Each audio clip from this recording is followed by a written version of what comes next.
Always and everywhere, power seeks to expand its reach and centralize control. In order to consolidate control, the state must erode the influence of all competing power centers and leave itself as the only authority on which its subjects can rely. Dependence is the foundation of sovereignty, and any state that seeks to gain total control over its population must make the population completely dependent by removing any form of stability provided by an alternative social institution that could allow the subject to ignore the will of the government. The naked destruction of these competing centers of power by the state will be correctly identified as tyranny, so any government undertaking that task must have a justifying narrative to obfuscate the fact that it's seizing authority from its rivals. The revolution has proven to be the most powerful justifying narrative of the modern era, allowing one power center to destroy its rivals in the name of the people. If a state seeks total control of its population, the creation of a permanent revolution provides a never-ending justification for the expansion and centralization of authority. In the early stages of development, nations tend to see a wider distribution of political power. When governments are young, they don't have the authority, wealth, or bureaucratic structure necessary to wield control over every part of their domain. New governments tend to be very dependent on regional authorities and organic social institutions because they couldn't hope to replace the function of those centers of power. Community members are dependent on their families, local churches, and civic organizations for their material and spiritual needs. Capable leaders form a natural aristocracy, be it in the classic sense of landed nobles or in the more modern figures of the mayor, sheriff, and county commissioner. The local populations count on these regional institutions and leaders, not the central state, for their direct safety and security. This dependence generates power for these local aristocrats and institutions, and the fact that the younger central government must rely on them also means its own power is limited. It's not a constitution or a Bill of Rights that restricts the power or growth of government. It's the existence of competing centers of power and political interest that holds a central government in check. When the government relies on other social authorities to keep the nation functioning, it's required to negotiate with those competing centers of power. Because those competing power centers are local or regional, their political interests are far more likely to be tied to the particular needs of their communities. This means that as long as those competing power centers hold significant sway, the central government will always face natural limitations on its power, because it can't ignore the competing regional interests of its constituent communities. If a state seeks to expand and centralize control, it must eliminate or capture the power wielded by other political forces inside the nation. The authority of competing spheres of power must be collapsed so they are no longer forcing compromise and their concerns can be ignored. This is easier said than done, as those competing regional powers have earned the loyalty of the communities that have long depended on them.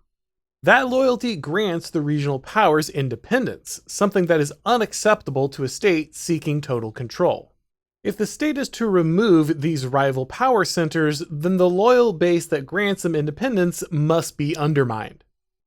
In his book On Power, the political theorist Bertrand De Jouvenel explains that the most effective way to undermine established regional powers that are competing for authority with the state is to offer their wealth and power to the disenfranchised.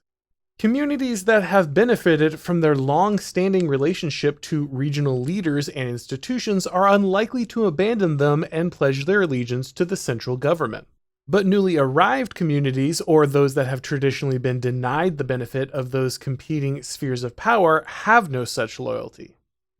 Emperors and kings who wish to increase their power while reducing the influence of the nobility would often use new populations acquired through conquests or disenfranchised social groups inside their realm to dislodge their rivals. The titles might have changed in the modern world, but the dynamics of power have not. This Jouvenelian model of high, low versus middle continues today in the eternal revolution of the total state. The eternal revolution in explicitly communist countries is very easy to observe. Revolutionaries used the disenfranchised masses to wipe out all traditional governing institutions and redistribute some of the spoils seized from the ruling class while taking the corresponding authority for themselves. Neither the power nor the material wealth that is seized is enough, and so revolutionaries target the kulaks, those who were capable of assembling some level of personal wealth and independence under the old system. Wiping out the kulaks is never sufficient because the power of the ruling party was built on their ability to punish a public enemy, and a new one must be regularly presented if their narrative justification for control is to be maintained. Even if the Communist Party has been in total control for decades, the state must continue to find new anti-revolutionary forces to punish in the name of the people. With the fall of the Soviet Union, Western nations believed that they had escaped the ravenous hunger of the eternal revolution and emerged victorious. But instead, the centralization of power simply took a different form. Instead of forming a revolution around the collective nation, the governments of Western nations built their justifying narrative around individual liberation. Civil rights and human rights became the new civic religion of Western nations, and the pursuit of these rights could justify any expansion in government authority. The autonomy of states and local governments could be abolished in the name of the civil rights revolution, as could the property rights of both businesses and individuals. Confiscatory tax rates could be justified by redistributive practices and the need to deliver standardized government services in the areas of education, childcare, and housing in order to level the playing field.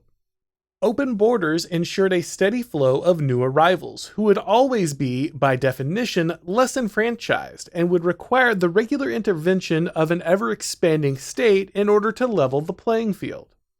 American revolutionaries used these policies to target their own kulaks, the middle class, who were the backbone of regional autonomy and independence. The middle class and the institutions that they built served as an alternative power center that enabled local communities to flourish without dependence on the central state, and the middle must always be destroyed by the revolution in the name of the people. With individual liberty as its justifying narrative, the eternal revolution in Western nations had to find increasingly obscure minorities in whose name it could demand additional power. One of the reasons our media and government seem so bent on manufacturing as many transgenderists as possible is the incredible amount of revolutionary energy that they generate. If the very truth of biology itself must be altered in the quest for individual liberation, the state will need virtually unlimited power to engineer a society in which this wholly artificially constructed identity can exist and thrive. The justifying narrative may be collective or individualistic, but the dynamic of high and low versus middle remains the same. Bertrand De Jouvenel explains, quote, "Where will it end? In the destruction of all other command for the benefit of one alone, that of the state. In each man's absolute freedom from every family and social authority, a freedom the price of which is complete submission to the state. In the complete equality as between themselves of all citizens, paid for by their equal abasement before the power of their absolute master, the state. In the disappearance of every constraint which does not emanate from the state, and in the denial of every preeminence which is not approved by the state. In a word, it ends in the atomization of society, and in the rupture of every private tie linking man and man, whose only bond is now their common bondage to the state. The extremes of individualism and socialism meet. That was their predestined course." End quote. The state in America has already destroyed the majority of its competing power centers.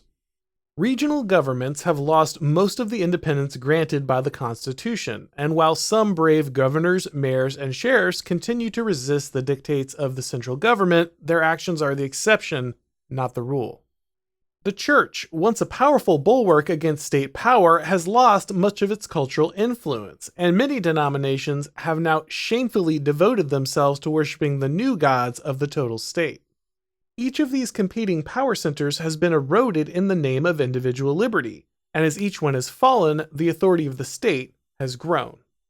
The family is always the final barrier to the total state. It's the most organic bond of dependence human beings form, and one of the few remaining institutions exercising authority beyond the reach of the government. This is why every totalitarian government seeks to turn the child against his parents. If it can break the most fundamental of all bonds, then there are truly no limits to the state's power. The family stands battered. The institution has been redefined and undermined in almost every conceivable way, all in the name of individual rights for the disenfranchised. The revolution has now taken aim at the children themselves, pushing artificial sexual identities onto them at an increasingly younger age and promising to liberate them from the authority of parents who would deny them that identity. Of course, no child is ever liberated by this process. They're only taken from the protective authority of their parents and made complete wards of a state that seeks to use them in a never-ending quest for power. The good news is that many are starting to understand that the relentless quest for individual liberation has failed us, and that bonds of community, not unfettered liberty, are what protect us from a totalitarian state. In order to break the cycle of revolution and the growth of the state that accompanies it, we must once again bind ourselves together in institutions capable of providing what the state cannot. Community, meaning, purpose, and a culture that nourishes the spirit can only come from the organic bonds formed by those who share folkways and traditions, who become dependent on each other instead of the state. It's these bonds, and these bonds alone, that can resist the modern state and its eternal revolution. Thanks for watching, guys. If you enjoyed this video, go ahead and click like, and if you haven't subscribed yet, now is a great time to do so. If you'd like to get these broadcasts as podcasts, make sure to go ahead and subscribe to the Auron MacIntyre Show on your favorite podcast platform. And when you do, make sure to go ahead and leave a rating or a review. That really helps with all the algorithm magic. If you'd like to watch these episodes on Rumble or Odyssey, if you'd like to follow me on Substack or Twitter or Gab, the links to do all of that are down below in the description. Of course, you can also read all of my columns over at The Blaze, and you can watch all of these episodes on Blaze TV. Thanks for watching, guys, and as always, I'll talk to you next time.